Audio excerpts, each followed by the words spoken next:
Joy Adamson was a naturalist and wildlife preservationist who is best known for the books and films showing her work in Africa, most notably Born Free.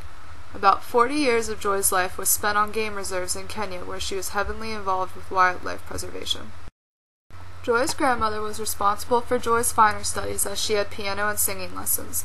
She also studied other fine arts such as painting, photography, sculpture, and horseback riding.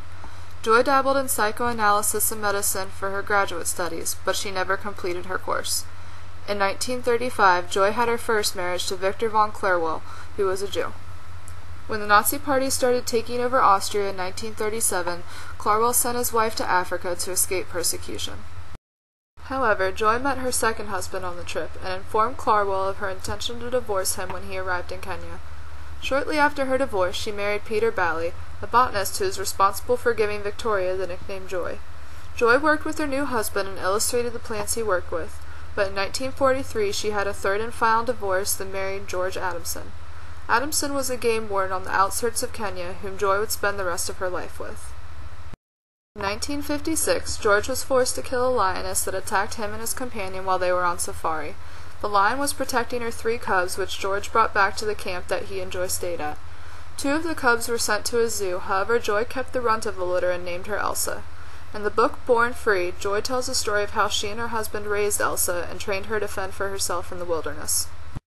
Once Elsa was grown, Joy and her husband left her by herself for a week and returned to find that Elsa had killed an African antelope. Even after Elsa had been living on her own for over a year in the wilderness, the lion was still affectionate to Joy and her husband. Born Free ends with the news that Elsa had 3 cubs of her own.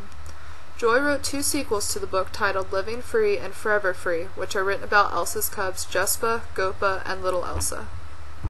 Elsa became sick and died in 1961, and the Adamsons took over training her cubs. The cubs were released into the wild but never seen again. The large success of Joy's books and the movie Born Free inspired many other activists at the time, and the lead actors of the movie were responsible for founding the Born Free Foundation in England. After the lions, Joy adopted a young cheetah named Pippa, who had been the household pet of a British Army officer.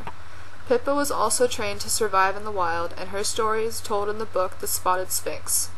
Other animals Joy worked with included baby elephants, buffaloes, and monkeys.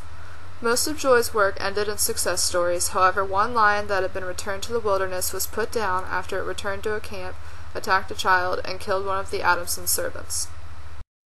On January 3, 1980, Joy Adamson was killed in the Shaba Game Reserve in northern Kenya, where she had been observing leopards. Originally thought that she had been killed by a lion, the autopsy showed that Joy's wounds were caused by stabs from a knife or sword. A suspect was arrested for the murder, however the reason for Joy's death still remains a mystery. Joy's will stated that she wished her ashes to be divided in half and placed in Elsa and Pippa's graves in the Muru Game Reserve. George Adamson continued his work after his wife's murder, but he and 2 co-workers were killed in the wilderness by bandit poachers in August of 1989. Wildlife preservation in Africa was a serious problem in the 1960s and 70s because the governments did not place priority on saving the wildlife. Poaching was common even in the protected game reserves. Joy Adamson founded the World Wildlife Fund and Elsa Wild Animal Appeal. The money earned from her many books and their movies was used to set up reserves and preservation organizations.